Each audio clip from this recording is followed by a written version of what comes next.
بسم اللہ الرحمن الرحیم۔ محترم ناظرین، السلام علیکم۔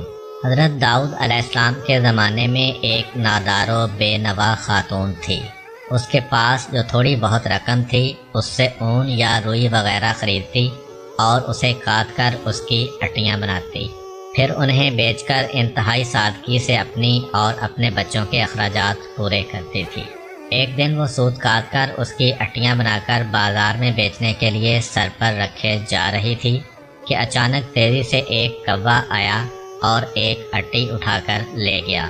وہ بے سہارا خاتون بہت رنجیدہ ہوئی اور حیران و پریشان حضرت داؤد علیہ السلام کے پاس آئی، اپنے تنگ حالات بیان کیے اور کوے کے اٹی اٹھا کر لے جانے کا واقعہ بیان کرنے کے بعد عرض کیا، خدا کی عدالت کہاں ہے؟ حضرت داؤد علیہ السلام نے اس سے فرمایا، ادھر بیٹھ جاؤ تاکہ تمہارے بارے میں فیصلہ کروں۔ ایک طرف یہ واقعہ پیش آیا اور دوسری طرف یہ ہوا کہ کچھ لوگ کشتی کے ذریعے دریا عبور کر رہے تھے۔ ان کی کشتی میں سوراخ ہو گیا اور پانی داخل ہو جانے سے کشتی کے ڈوبنے کا خطرہ تھا۔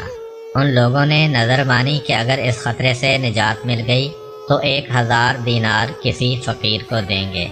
اللہ تعالیٰ نے ان پر لطف و کرم کیا اور اس کوے کی ڈیوٹی لگائی کہ وہ اس خاتون کی اٹی اٹھا کر کشتی میں لا پھینکے۔ کوے نے ایسا ہی کیا۔ ان لوگوں نے سود کی اس اٹی سے فائدہ اٹھایا، کشتی کا سوراخ اچھی طرح بند کیا اور ڈوبنے سے نجات پائی۔ جب وہ لوگ ساحل پر پہنچ گئے تو اپنی نظر ادا کرنے کے لیے سیدھے حضرت داؤد علیہ السلام کی خدمت میں حاضر ہوئے اور 1000 دینار حضرت کی خدمت میں پیش کرتے ہوئے اپنے دریا سے نجات پانے کا پورا واقعہ تفصیل کے ساتھ سنایا۔ حضرت داؤد علیہ السلام نے اس خاتون کے سامنے خدا کی حکمت و عدالت بیان کی اور وہ 1000 دینار اسے دے دیے۔ وہ خاتون بہت خوش ہوئی اور سمجھ گئی کہ خدا سے زیادہ کوئی بھی عادل تر اور احسان کرنے والا نہیں ہے۔ حضرت داؤد علیہ السلام کے زمانے میں ایک شہوت پرست شخص لگاتار ایک خاتون کے پاس جاتا اور اسے منافع عفت کام کرنے پر مجبور کرتا تھا۔ اللہ تعالیٰ نے اس خاتون کے دل میں ایک بات ڈالی کہ اس شہوت پرست شخص سے کہے کہ تو جب بھی میرے پاس آتا ہے اس وقت ایک اجنبی شخص تیری بیوی کے پاس جاتا ہے۔ اس خاتون نے یہ بات اس شخص سے کہی تو وہ فوراً دوڑا دوڑا اپنے گھر گیا اور کیا دیکھا کہ ایک اجنبی اس کی بیوی کے ساتھ ہم بستر ہے۔ یہ ماجرا دیکھ کر وہ بہت پریشان ہوا، اس شخص کو پکڑا اور حضرت داؤد علیہ السلام کے پاس لے جا کر کہا، اے اللہ کے پیغمبر، میرے اوپر ایک ایسی مصیبت آئی ہے کہ جو آج تک کسی پر نہ آئی ہوگی۔ حضرت داؤد علیہ السلام نے پوچھا، وہ کون سی مصیبت ہے؟ شہوت پرست مرد نے کہا، یہ شخص میری عدم موجودگی میں میرے گھر آیا ہے اور میری بیوی سے زنا کیا ہے۔ اللہ تعالیٰ نے حضرت داؤد علیہ السلام پر وحی نازل کی کہ اس مرد سے کہو، کما تدینو تدانو، جیسا کرو گے ویسا بھرو گے۔ ایک دن حضرت داؤد علیہ السلام گھر میں بیٹھے ہوئے تھے۔ آپ علیہ السلام کے پاس ایک فقیر اور پریشان حال نوجوان بھی بیٹھا ہوا تھا۔ یہ جوان حضرت داؤد علیہ السلام کے پاس بہت زیادہ آتا جاتا تھا اور بہت خاموش طبع تھا۔ ایک دن حضرت ابراہیل علیہ السلام جناب داؤد علیہ السلام کے پاس آئے اور گہری نگاہوں سے اس جوان کو دیکھا۔ جناب داؤد علیہ السلام نے حضرت ابراہیل علیہ السلام سے کہا، اس جوان کو کیوں دیکھ رہے ہیں؟ حضرت ابراہیل علیہ السلام نے کہا، ہاں، مجھے حکم ہوا ہے کہ میں اس ہفتے کے آخر میں اس جوان کی روح قبض کر لوں۔ حضرت داؤد علیہ السلام کے دل میں اس جوان کے لیے تڑپ پیدا ہوئی اور اس سے کہا، اے جوان، کیا تمہاری بیوی ہے؟ جوان نے کہا، نہیں، ابھی تک میں نے شادی نہیں کی ہے۔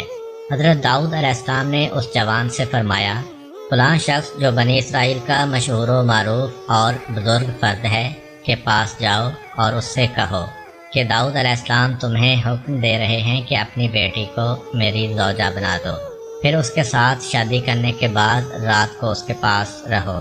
تمہارے زندگی بھر کے جتنے بھی اخراجات ہیں یہاں سے اٹھا کر لیتے جاؤ، البتہ 7 دن بعد دوبارہ میرے پاس آنا حضرت داؤد علیہ السلام کا پیغام اس بات کا موجب بنا کہ اس معروف شخصیت کی بیٹی مذکورہ جوان کی بیوی بنی۔ اس جوان نے حضرت داؤد علیہ السلام کے حکم کے مطابق عمل کیا اور وہ 7 دن کے بعد دوبارہ حضرت داؤد علیہ السلام کے پاس آیا۔ حضرت داؤد علیہ السلام نے اس سے پوچھا، اے جوان، تمہارے یہ دن کیسے گزرے ہیں؟ جوان نے کہا، یہ دن اتنے اچھے گزرے ہیں کہ پوری زندگی میں پہلے کبھی ایسے نہیں گزرے۔ حضرت داؤد علیہ السلام نے فرمایا، بیٹھ جاؤ۔ وہ بیٹھ گیا۔ وہ کافی دیر وہاں رہا، لیکن حضرت اسرائیل علیہ السلام اس کے پاس نہ آئے۔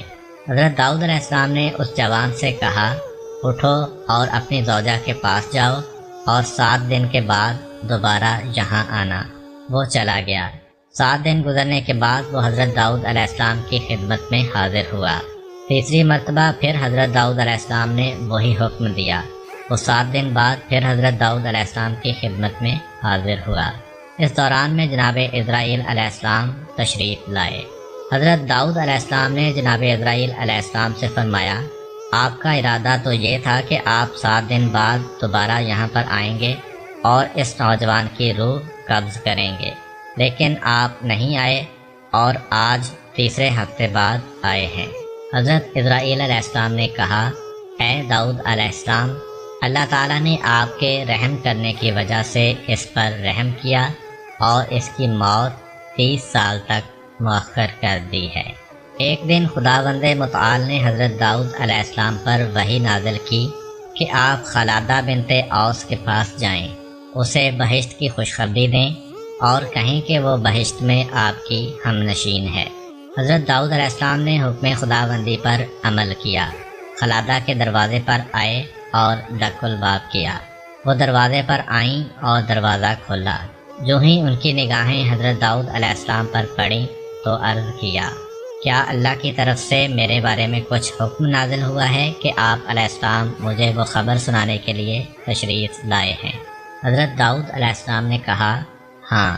خلادہ نے پوچھا، وہ کیا ہے؟ حضرت داؤد علیہ السلام نے کہا، اللہ تعالیٰ نے میرے اوپر وحی نازل کی اور فرمایا ہے، تم بہشت میں میری ہم نشین ہوگی۔ خلادہ نے کہا، آپ کو شبہ ہوا ہے، وہ میں نہیں ہوں بلکہ کوئی میری ہم نام ہے۔ حضرت داؤد علیہ السلام نے کہا، ایسا نہیں ہے بلکہ یقیناً وہ تم ہی ہو۔ خلادہ نے کہا، اے پیغمبر خدا، آپ علیہ السلام سے جھوٹ نہیں بول رہی ہوں، خدا کی قسم میں اپنے اندر ایسی کوئی خوبی نہیں دیکھ رہی کہ بہشت میں آپ کی ہم نشین بنوں۔ حضرت داؤد علیہ السلام نے کہا، تم اپنے باطنی امور کے بارے میں کچھ گفتگو کرو تاکہ جان سکوں کہ کیسی ہو۔ خلادہ نے کہا، میں ایک ایسی حالت کی مالکہ ہوں کہ مجھے جو بھی دکھ تکلیف ہو، خواہ نقصان ہو یا کوئی حاجت یا بھوک پیاس، میں نے کبھی اس کے رفع کرنے کے لیے خدا سے نہیں کہا، یہاں تک کہ وہ ذات خود ہی اسے رفع کر دیتی ہے، یعنی میں وہی پسند کرتی ہوں جو میرا محبوب پسند کرتا ہے، اور نہ ہی خدا سے میں ان مشکلات اور نقصانات کے عوض کچھ مانگتی ہوں، بلکہ ہمیشہ اس کا شکر بجا لاتی ہوں۔ حضرت داؤد علیہ السلام راز کی بات سمجھ گئے اور اس خاتون سے فرمایا، تم انہی خوبیوں کی وجہ سے اس مقام پر فائز ہوئی ہو۔ اگر آپ کو ہماری ویڈیو اچھی لگی ہے تو ویڈیو کو لائک کریں اور مزید اس طرح کی ویڈیوز دیکھنے کے لیے ہمارا چینل سبسکرائب کر لیں۔ ملتے ہیں نیکسٹ ویڈیو میں، اجازت دیجیے، اللہ حافظ۔